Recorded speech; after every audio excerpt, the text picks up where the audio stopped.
Case number 1722 petitioner advocate Jagdish Tyagi उर्फ जॉली। जुबान का नाम आपने गुस्सा सब बड़ा शांत लगा नहीं हुआ। जनाब शादीशुदा बाल बच्चे खराब आदमी हूँ मैं। काफी बदल गया। हाँ जी, कौन है डिफेंस का वकील? हमें सर जगदीश सर मिश्रा उर्फ जॉली। डिफेंस पर स्वीकार करें जनाब। नहीं मुझे कुछ स्वीकार नहीं है तुम्हारा। तो पीछे खड़े रहो। जब कह रहे पीछे आने को तो आ जाना यहाँ पे। यहाँ आ जा। तो कहने देना। तू क्यों बोल रहा है? जज है, थोड़ी तो सब कर ले उनकी। को तेरा मामा लगता है? जाता मामा कह रहे हैं आपको।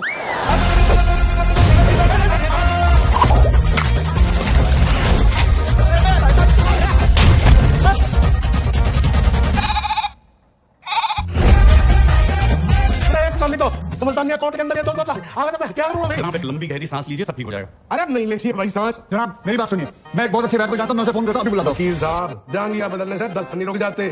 ए भगवान, आ गई है तो जल्दी मेरी जिंदगी बर्बाद करने के लिए। जॉली LLB 3 मामला, एक कोर्टरूम कॉमेडी की विडंबना जिसका असली अदालत में मुकदमा चल रहा है। अक्षय कुमार और अरशद वारसी अभिनीत फिल्म जॉली LLB 3 अपनी बहुप्रतीक्षित 19 सितंबर की रिलीज से पहले ही कानूनी चुनौतियों का सामना कर रही है। कई वकीलों और बार एसोसिएशनों ने जनहित याचिकाएं PIL दायर कर आरोप लगाया है कि फिल्म न्यायपालिका का मजाक उड़ाती है और कानूनी पेशे का अनादर करती है। क्या हम सब नहीं जानते कि बॉलीवुड को धमाकेदार कोर्टरूम ड्रामा पसंद है? दामिनी में सनी देओल का मशहूर तारीख पे तारीख वाला गुस्सा याद है। व्यंग्यात्मक जॉली LLB 3 के प्रमोशनल वीडियो और इस फ्रेंचाइजी के पिछले रिकॉर्ड को देखते हुए कोई भी यह मान सकता है कि नई फिल्म में कोर्ट में खूब धमाल होगा। लेकिन इस बार रील और रियल कोर्ट इस तरह टकरा रहे हैं कि उनका अपना कानूनी ड्रामा बन गया है।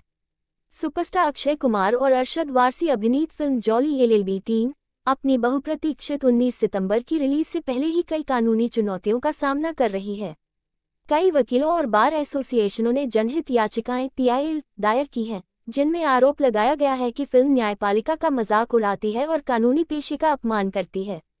पटना में एक वकील ने फिल्म के गानों, ट्रेलर और प्रमोशन पर प्रतिबंध लगाने की मांग करते हुए उच्च न्यायालय का रुख किया है। उनका तर्क है कि फिल्म में जजों और वकीलों को अपमानजनक, अवमाननापूर्ण और अपमानजनक तरीके से चित्रित किया गया है। याचिका में जजों के लिए मां जैसे अपशब्दों के इस्तेमाल पर विशेष रूप से आपत्ति जताई गई है और दावा किया गया है कि इस तरह के चित्रण न्यायपालिका में जनता के विश्वास को कम करते हैं। याचिका में बार काउंसिल ऑफ इंडिया से संपादन की अनुमति और फिल्म निर्माताओं से सार्वजनिक रूप से माफी मांगने की भी मांग की गई है। पुणे में वकीलों ने फिल्म पर रिलीज से पहले रोक लगाने की मांग की है। अदालत ने एक कदम आगे बढ़ते हुए अक्षय कुमार, अरशद वारसी और निर्देशक सुभाष कपूर को समन जारी कर 28 अक्टूबर को व्यक्तिगत रूप से पेश होने का निर्देश दिया है। ये फ्रेंचाइजी का कानून से पहला टकराव नहीं है। 2024 में अजमेर जिला बार एसोसिएशन ने फिल्म निर्माताओं पर कानूनी पेशे का मजाक उड़ाने का आरोप लगाते हुए फिल्मांकन रोकने की कोशिश की थी। अब एक बार फिर वकील जनहित याचिकाओं का सहारा ले रहे हैं। उनका कहना है कि वे अपनी पेशेवर गरिमा की रक्षा के लिए ऐसा कर रहे हैं। हालांकि सेलिब्रिटी समन के पीछे एक गहरा सवाल छिपा है।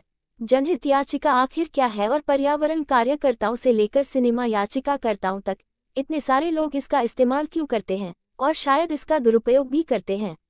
इस बात से इनकार नहीं किया जा सकता कि जनहित याचिकाएं भारत की सबसे क्रांतिकारी न्यायिक नवाचारों में से एक हैं। 1970 के दशक के अंत और 1980 के दशक की शुरुआत में जब न्यायमूर्ति P.N. भगवती और V.R. कृष्ण अय्यर ने लोकस स्टैंडीज सुविधा का अधिकार की अवधारणा का विस्तार किया, तो इसने उन सभी के लिए अदालत के दरवाजे खोल दिए जो उन गरीब, हाशिए पर पड़े या शक्तिहीन लोगों की ओर से काम कर रहे थे जो खुद अदालतों का रुख नहीं कर सकते थे। न्यायमूर्ति भगवती ने एक बार प्रसिद्ध रूप से लिखा था, अदालत को हस्तक्षेप का रवैया छोड़कर सक्रिय भूमिका अपनानी चाहिए, और तर्क दिया था कि कानून अमीरों और अभिजात वर्ग के लिए आरक्षित नहीं रहना चाहिए। 1979 में हुसैनारा खातून बनाम बिहार राज्य मामले में सर्वोच्च न्यायालय के फैसले ने एक नई दिशा तय की। बिना सुनवाई के वर्षों से जेल में सड़ रहे विचाराधीन कैदियों की ओर से दायर इस मामले ने उनकी रिहाई का मार्ग प्रशस्त किया और संविधान के अनुच्छेद 21 जीवन और व्यक्तिगत स्वतंत्रता का अधिकार के तहत शीघ्र सुनवाई के अधिकार को स्थापित किया। शायद पहली बार बेजुबानों को अदालत में जगह मिली। यहीं से जनहित याचिकाओं ने भारतीय कानून को नया रूप दिया। MC मेहता बनाम भारत संघ मामले में न्यायालय ने जनहित याचिकाओं का इस्तेमाल गंगा की सफाई और पर्यावरण संरक्षण को कड़ा करने के आदेश देने के लिए किया। विशाखा बनाम राजस्थान राज्य मामले में जो एक सामाजिक कार्यकर्ता के साथ क्रूर सामूहिक बलात्कार से प्रेरित था, कार्यस्थल पर यौन उत्पीड़न के संबंध में दिशा निर्देश निर्धारित किए गए थे। संसद द्वारा इस मामले पर कानून बनाने से बहुत पहले जनहित याचिकाओं ने शिक्षा, खाद्य सुरक्षा और स्वच्छ वायु के अधिकार को न्यायिक शक्ति प्रदान की। न्यायमूर्ति कृष्ण अय्यर, जिन्हें अक्सर भारत में न्यायिक सक्रियता का जनक कहा जाता है, ने इस दर्शन को स्पष्ट रूप से समझाया, प्रक्रिया न्याय की दासी मात्र है। कानून की बारीकियों के कारण गरीबों को व्यवस्था से बाहर नहीं किया जाना चाहिए। यही भावना इस बात को स्पष्ट करती है कि जनहित याचिकाएं एक विशिष्ट भारतीय व्यवस्था क्यों बन गईं, संवैधानिक आदर्शों को उन लोगों के लिए वास्तविक न्याय में बदलने का एक तरीका जो अन्यथा न्यायिक व्यवस्था से बाहर रह जाते। लेकिन ये प्रकृति का नियम है कि खुलेपन के साथ दुरुपयोग भी होता है। आजकल जनहित याचिकाएं प्रचार, व्यक्तिगत प्रतिशोध या राजनीतिक उद्देश्यों के साथ साथ वास्तविक कारणों से भी दायर की जा सकती हैं। सर्वोच्च न्यायालय ने स्वयं प्रचार हित याचिका और निजी हित याचिका के बढ़ते चलन के विरुद्ध बार बार चेतावनी दी है। 2010 में तत्कालीन मुख्य न्यायाधीश एसीएच कपाड़िया ने चेतावनी दी थी, जनहित याचिका एक ऐसा हथियार है जिसका इस्तेमाल बहुत सावधानी और सतर्कता से किया जाना चाहिए। अदालतों को वास्तविक और प्रामाणिक जनहित याचिकाओं को प्रोत्साहित करना चाहिए, लेकिन बाहरी कारणों से दायर की गई जनहित याचिकाओं को हतोत्साहित करना चाहिए। मैं ये सोचना चाहूँगा कि जॉली एलएलबी 3 मामला एक प्रतीकात्मक उदाहरण है। क्या अदालतों को ये तय करने में अपना बहुमूल्य समय और संसाधन लगाना चाहिए कि क्या किसी फिल्म का ट्रेलर वकीलों की गरिमा को ठेस पहुँचाता है? कोई ये तर्क दे सकता है कि ऐसी जनहित याचिकाएं एक महत्वपूर्ण कानूनी उपकरण को सेंसरशिप या पेशेवर अहंकार का साधन बनाकर उसे महत्वहीन बना देती हैं। पूर्व मुख्य न्यायाधीश एनवी रमना ने तो इसे और भी बेबाक कहा था, तुच्छ जनहित याचिकाएं प्रक्रिया के दुरुपयोग का एक नया रूप बन गई हैं। अदालतें पहले से ही बोझिल हैं। हम व्यक्तिगत या राजनीतिक बदला लेने का अड्डा नहीं बन सकते। फिर भी तुच्छ को परिभाषित करना सीधा सादा नहीं है।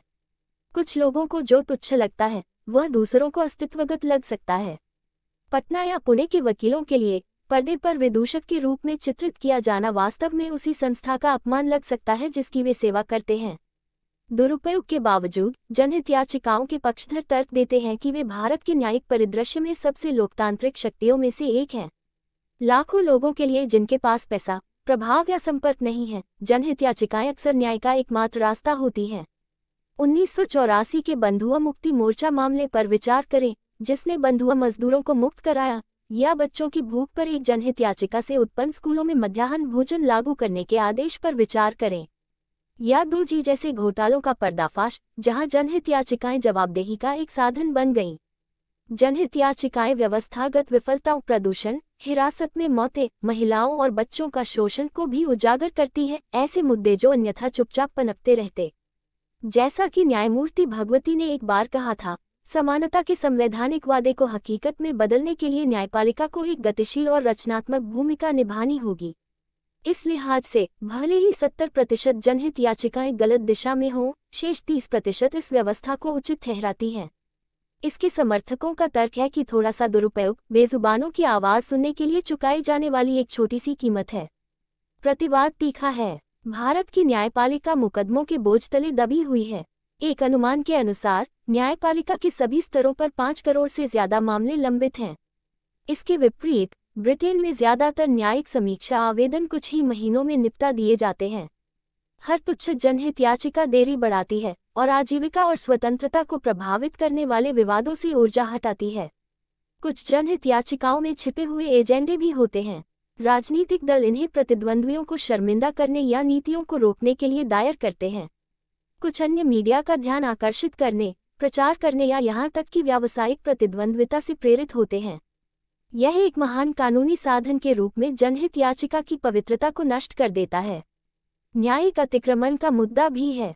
जनहित याचिकाओं ने अदालतों को नीतिगत क्षेत्रों में हस्तक्षेप करने के लिए प्रोत्साहित किया है, जैसे ईंधन उत्सर्जन को नियंत्रित करना, स्कूली पाठ्यक्रम तय करना और यहाँ तक कि पुलिस सुधार की निगरानी करना। आलोचकों का तर्क है कि अनिर्वाचित न्यायाधीश जब नीति निर्माताओं की भूमिका संभालते हैं तो लोकतांत्रिक संतुलन को नुकसान पहुंचाने का जोखिम उठाते हैं। न्यायमूर्ति ए.एस. आनंद ने एक बार इस तनाव पर ध्यान दिया था, अदालतें सरकार नहीं चला सकती। न्यायिक सक्रियता और न्यायिक अतिक्रमण के बीच की रेखा बहुत पतली है। वैश्विक स्तर पर भारत असामान्य है। अमेरिका में सामूहिक मुकदमे हैं, ब्रिटेन में न्यायिक समीक्षा है, यूरोप में सामूहिक निवारण तंत्र हैं। लेकिन कहीं भी न्यायपालिका ने जनहित याचिकाओं को इतने उत्साह से स्वीकार नहीं किया है। यही भारत की ताकत और कमजोरी दोनों है। एक ऐसी न्यायिक प्रणाली जो सभी के लिए खुली है, लेकिन अतिभार और दुरुपयोग के प्रति संवेदनशील है। जैसा कि न्यायमूर्ति भगवती ने कहा, जनहित याचिकाएं गरीबों, वंचितों और शोषितों तक न्याय पहुंचाने का एक साधन है। लेकिन अगर इनका दुरुपयोग किया जाए तो ये आसानी से देरी, सेंसरशिप या तमाशे का साधन बन सकती है। जॉली LLB 3 की कहानी इस बड़ी दुविधा को दर्शाती है। एक ओर ये दर्शाती है कि भारतीय जनहित याचिकाओं पर कितना भरोसा करते हैं, यहाँ तक कि न्यायपालिका के सम्मान की रक्षा के लिए भी, जो कि व्यंग्य के विरुद्ध है। दूसरी ओर यह इस बात पर भी प्रकाश डालती है कि इस माध्यम का कितनी आसानी से तुच्छ या आलोचनात्मक क्षेत्र में उपयोग किया जा सकता है। मेरी राय में आगे बढ़ने का रास्ता जनहित याचिकाओं को खारिज करना नहीं, बल्कि शिकायतों, खासकर वंचितों की शिकायतों के प्रति खुला रहना चाहिए, लेकिन साथ ही तुच्छ या परेशान करने वाली याचिकाओं को खारिज करने में भी तत्पर रहना चाहिए, यहाँ तक कि दंडित भी करना चाहिए। यदि जनहित याचिकाओं को अपनी विश्वसनीयता बनाए रखनी है तो ये संतुलन अत्यंत महत्वपूर्ण है।